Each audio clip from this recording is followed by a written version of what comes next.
Pagbobotohan bukas ng House Committee on Justice kung sufficient in substance ang unang impeachment complaint na inihain laban kay Pangulong Bongbong Marcos. Saksi, si Tina Panganiban Perez.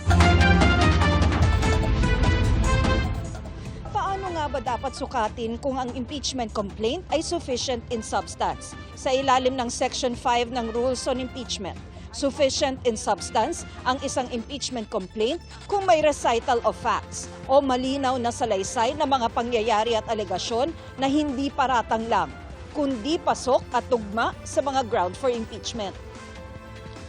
Sufficiency in substance is not about whether allegations are loudly made, repeatedly asserted, passionately believed, or politically resonant.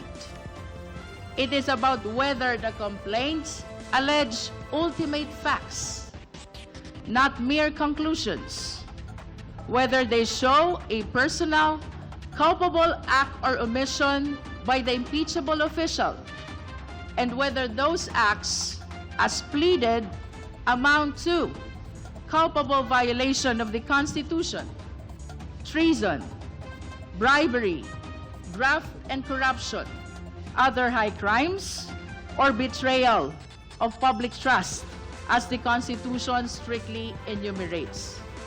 Pinaigting din ng komite ang sukatan matapos manalo sa botohan na dapat authentic ang mga dokumentong kalakip ng complaint. Tatlo ang grounds for impeachment ng De Jesus complaint: betrayal of public trust, culpable violation of the Constitution, at graft and corruption. Isa sa mga puna, puro news article daw ang basehan sa alegasyong kinidnap at binigay sa ibang bansa si dating Pangulong Duterte. The first offense, most of the annexes are news articles. It might be insufficient for evidence to be based on mere news articles only. Honorable Nisay, the question is very specific. Whether or not you are aware of a case of kidnapping filed against the impeachable official. Am I aware, Madam Chair? You are? Aware. So you are aware that there is a case of kidnapping filed against the impeachable official? No. That there is no, ma'am. Sinita rin ang basehan ng alegasyon na drug addict daw ang Pangulo, kaya epektado ang kapasidad na mamuno.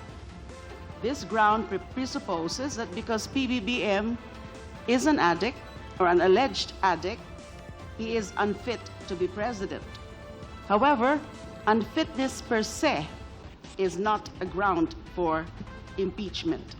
Ganon din ang alegasyong hindi vinito ng Pangulo ang unprogrammed appropriation sa budget noong 2023 hanggang 2026. At kumikbak din daw ito sa mga budget insertion at ghost flood control project na ang basehan ay mga video na pinost sa Facebook ni dating Congressman Zaldico.